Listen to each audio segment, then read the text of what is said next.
Hello दोस्तों, स्वागत है आप सभी का आपका अपना प्यारा चैनल ग्रीन गैलेक्सी एजुकेशन में। आज हम लोग धातुओं के भौतिक गुण की व्याख्या करेंगे। ठीक है, इसमें हम देखेंगे कि धातुओं का जो भौतिक गुण होता है क्या क्या होता है, और यहाँ से जो इम्पोर्टेंट क्वेश्चन किसी भी एग्जाम में बनता है उसको हम लोग देखेंगे। तो चलिए शुरू करते हैं। सबसे पहले हम लोग समझते हैं कि धातु होता क्या है। ठीक है, तो जो धातु होता है, पिछले क्लास में आप लोग धातु की परिभाषा ये पढ़े होंगे कि जिसमें चमक पाया जाता है, जिसमें तन्यता होता है, जो विद्युत और उष्मा का सुचालक होता है, धातु कहलाता है। लेकिन जैसे जैसे हम लोग क्लास थोड़ा आगे बढ़ते जाते हैं, परिभाषाएं क्या होती है, चेंज होती जाती है। और इसका सही परिभाषा होता है कि धातुएं वह होती है जो इलेक्ट्रॉन त्याग कर धन आयन बनाती है। यानी धातु वह होता है जो इलेक्ट्रॉनों को त्याग कर क्या करता है, धन आयन बनाता है। एग्जाम्पल के लिए सोडियम में क्या है, धातु है। ठीक है, एल्युमिनियम भी क्या है, एक धातु है। तो इसको हम देखेंगे तो जो सोडियम का परमाणु संख्या होता है 11 होता है, और एल्युमिनियम का कितना होता है, 13 होता है।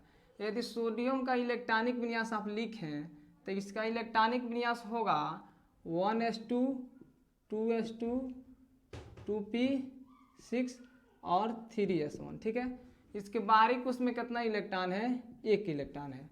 और जिस तत्व के बाहरी कोश में 1 2 3 इलेक्ट्रॉन होता है वह इलेक्ट्रॉनों को त्यागता है और त्याग के धन आयन बनाता है। जिस तत्व के बाहरी कोश में यदि 1 इलेक्ट्रॉन हो तो वह 1 इलेक्ट्रॉन त्याग करके 1 धन आयन बनाता है। ठीक है, यदि किसी तत्व के बाहरी कोश में 2 इलेक्ट्रॉन है तो वह 2 इलेक्ट्रॉन त्याग के क्या करता है, 2 धन आयन बनाता है।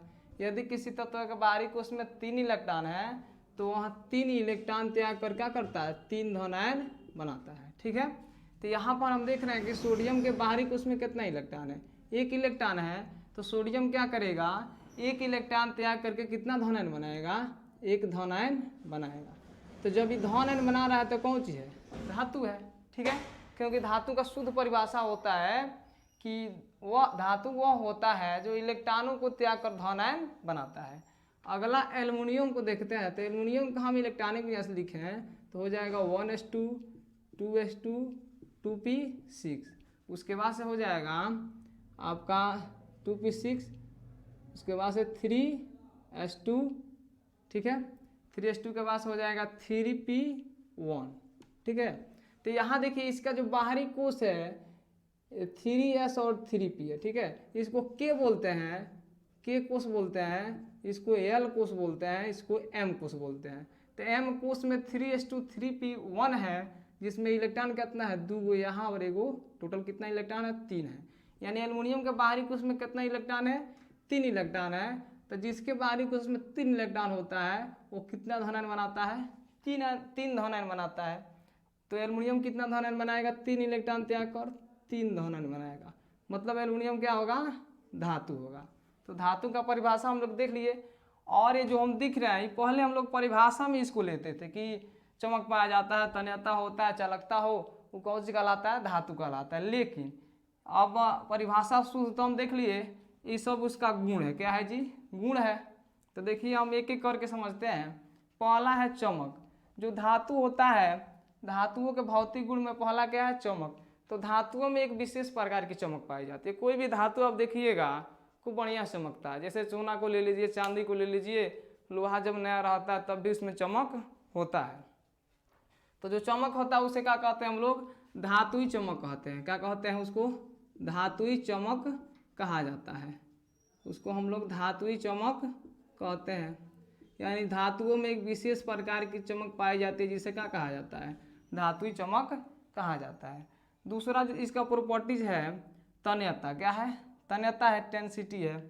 तन्यता का मतलब होता है कि जिसे ताना जा सके, तान के पतला तार बनाया जा सके। ठीक है, तो देखिए तन्यता क्या होता है, जो धातुएं होती है, धातुओं में क्या होता है, तन्यता पाई जाती है। क्योंकि धातुओं को आप क्या कीजिएगा, देखिए कि धातुओं को तान के पतला तार बनाया जा सकता है, यानी पतले तार के रूप में परिवर्तित किया जा सकता है।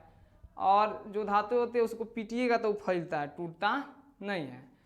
तो देखिए सबसे जो अधिक तन्य धातु होता है वो सोना होता है। कौन होता है, सोना होता है। तन्यता हम क्या देखें यहाँ कि सभी धातुएं तन्य होती है और यहाँ से वो सबसे इम्पोर्टेंट समझने वाला बात है कि जो सबसे अधिक तन्य धातु है वो सोना होता है। सबसे अधिक तन्य धातु कौन है? सोना है। अगला देखते हैं तीसरा, विद्युत और ऊष्मा की चालकता। क्या है? विद्युत और ऊष्मा की चालकता।